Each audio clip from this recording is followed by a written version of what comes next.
மறைந்த திரு ஆர் கனகராஜ் அவர்கள் ஆரம்பகால தொண்டராக இருந்து சிறப்பாக கழகத்திலே பணிபுரிந்தவர்.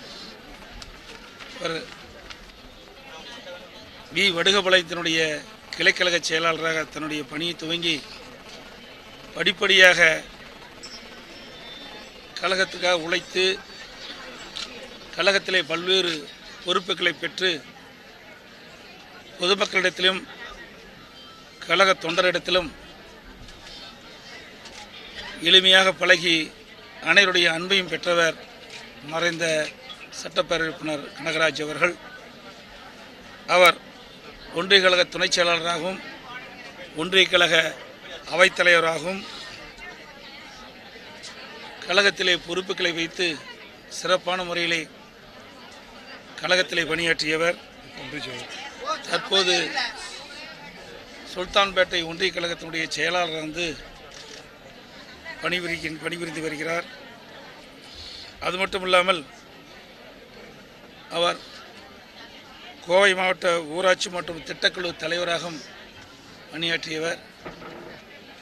2 முறை சுல்தான்பேட்டை ஒன்றியத்தினுடைய பெருந்தலைவராக இருந்து பணியாற்றி ஒன்றிய பகுதியில் இருக்கின்ற மக்களுக்கு பல்வேறு திட்டங்களை வழங்கி மக்களிடத்திலே தனக்கென்று ஒரு இடத்தை பிடித்தவர். அனைவரிடத்திலும் அன்பாக பழகக்கூடியவர்.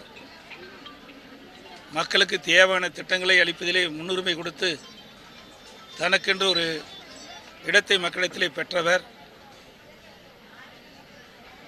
பொன்மனச்சம்மல் புரட்சித் தலைவர் எம்ஜிஆர் காலத்திலிருந்து இதயம் புரட்சித் தலைவர் அம்மா காலம் வரை கழகத்திற்கு விசுவாசமாக இருந்து இயக்கத்துக்கு விசுவாசமாக இருந்து பணியாற்றி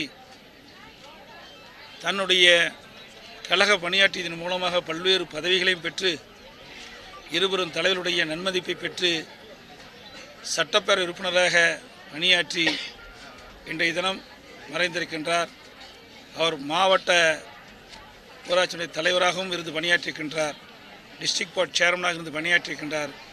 இப்படி கழகத்திலே பல்வேறு பொறுப்புகளை பெற்றும் அரசிலே பல்வேறு பொறுப்புகளை பெற்றும் சட்டமன்ற உறுப்பினராக மக்களால் தேர்ந்தெடுக்கப்பட்டு சிறப்பான முறையிலே பணியாற்றி இன்றைய தினம் மறைந்திருக்கின்றார். அவருடைய மறைவு ஈடு செய்ய முடியாத ஒரு மறைவு. கழகத்திற்கு பேர் இழப்பு. அவரை பிரிந்து வாடும் அவருடைய மனைவி அவர்களுக்கும் அவருடைய மகனுக்கும் மகளுக்கும் மற்றும் அவரை பிரிந்து வாடும் முற்றார் உறவினருக்கும் கழகத்தினுடைய தொண்டர்களுக்கும் ஆழ்ந்த இரங்கத்தையும் அனுதாபத்தையும் இந்த நேரத்தில் தெரிவித்துக் கொள்கின்றேன்.